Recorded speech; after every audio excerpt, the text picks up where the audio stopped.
त्याचबरोबर गौरी गणपती निमित्त कोकणवासियांना दरवर्षी रेल्वेने कोकणात जाण्यासाठी रेल्वेच्या तिकिटांसाठी तारेवरची कसरत करावी लागत असते आणि यंदाही एकाही रेल्वे गाडीची कोकणवासियांना तिकीट उपलब्ध होत नसल्याने कोकणवासियांची निराशा झाली आहे।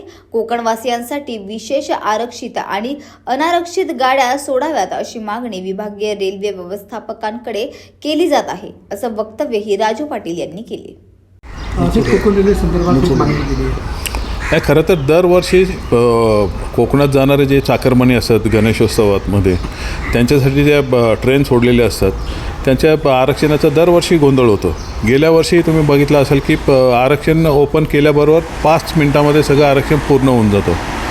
तर माझी अशी विनंती आहे की हे जे दलाल याच्यामध्ये जे असतात हे काही अधिकारी हाताशी धरून करत असतील किंवा काय अजून त्यांचे काय प्रकार असतील त्यांच्यावर कारवाई केली पाहिजे। आणि आत्ताच ह्या जर गाड्या फुल झाल्या तर कोकणात जो चाकरमानी जातो त्यांच्यासाठी काही ट्रेनचं आत्ताच नियोजन करून काही ट्रेन वाढवायला पाहिजेत अशी मागणी केलेली आहे। खरं तर कसं आहे की ह्या पातळीवरच्या निवडणुका आहेत, याच्यावर देशातल्या ज्या समस्या आहेत किंवा विकासाचे जे प्रश्न आहेत याच्यावर बोलणं अपेक्षित असतं। सत्ताधारी पक्ष आता बोलतो आहे की आम्ही यापुढे असा विकास करणार आहोत, या प्रकारे जाणार आहोत, परंतु जे विरोधक आहेत त्यांच्याकडे अजेंडाच नाही आहे, त्यांच्यात एकही दिसत नाही आहे।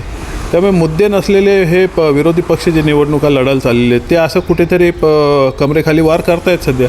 दुर्दैवाने आपल्या लोकशाहीत ही शोकांतिका म्हणावी लागेल की एवढी मोठी इलेक्शन तुम्ही मुद्दे न घेता लढतायत। त्यामुळे काय बोलू शकतो या विषयावर।